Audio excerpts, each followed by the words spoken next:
সুমন ভাই, যেমনটা দেখছেন আবার কিন্তু ধাওয়া পাল্টা ধাওয়ার ঘটনা কিন্তু ঘটছে। আরেকটি বিষয় জানিয়ে রাখি যে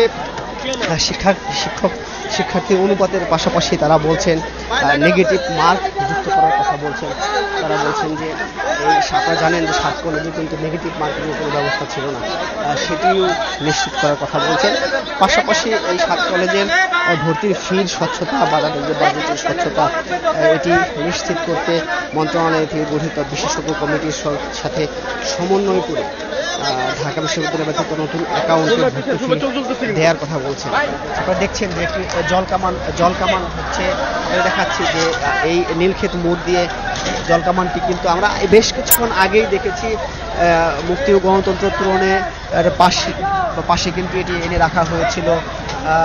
সেখান থেকে আমরা এর আগে শাহবাগে দেখেছি, আপনি জানেন দুপুরে সেখানে প্রধান উপদেষ্টার বাসভবনে যখন শাহবাগে কিন্তু যায় শিক্ষকরা, সেখানে কিন্তু জলকামানটি ছিল। তার পরবর্তীতে এখানে এই নীলক্ষেত মোড়ে এখন প্রবেশ করছে, অর্থাৎ 7 কলেজের শিক্ষার্থীরা যেখানে অবস্থান করছে নিউ মার্কেটের সামনে, সেইখানে কিন্তু সেদিকে এগিয়ে যাচ্ছে।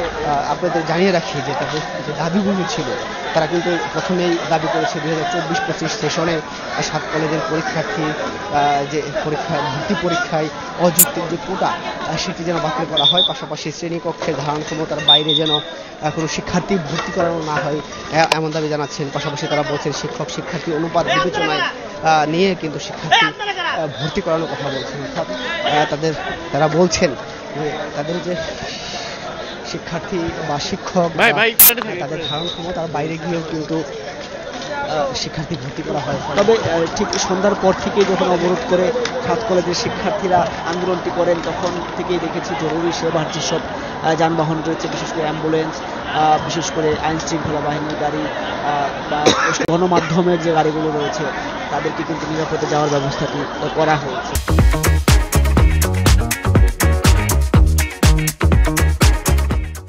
পাশাপাশি আমরা দেখেছি যে এই 7 কলেজের শিক্ষার্থীরাও কিন্তু এখনো অবস্থান করছে নির্মাণের সামনে। আপনারা দেখছেন পুলিশ কিছু হচ্ছে বা এদিকে এগিয়ে আসছে, জলকামানটিও কিন্তু পেছন দিকে এগিয়ে আসছে, যদিও শিক্ষার্থীদের অবস্থানটি এখনো স্পষ্ট বোঝা যাচ্ছে না। আপনাদের আগেই বলেছি পাশে কিন্তু আগুন, রাস্তায় কাঠ বা কাগজে আগুন ধরে দেওয়ার পাশাপাশি টিয়ার সেল নিক্ষেপ করা হয়েছে, ফলে ঠিক তাদের অবস্থানটি এখনো স্পষ্ট করা যাচ্ছে না। আপনারা আইন শৃঙ্খলা বাহিনীর সদস্যদের দেখছেন, সংখ্যক আইন শৃঙ্খলা বাহিনীর সদস্যরা এখানে এসেছেন।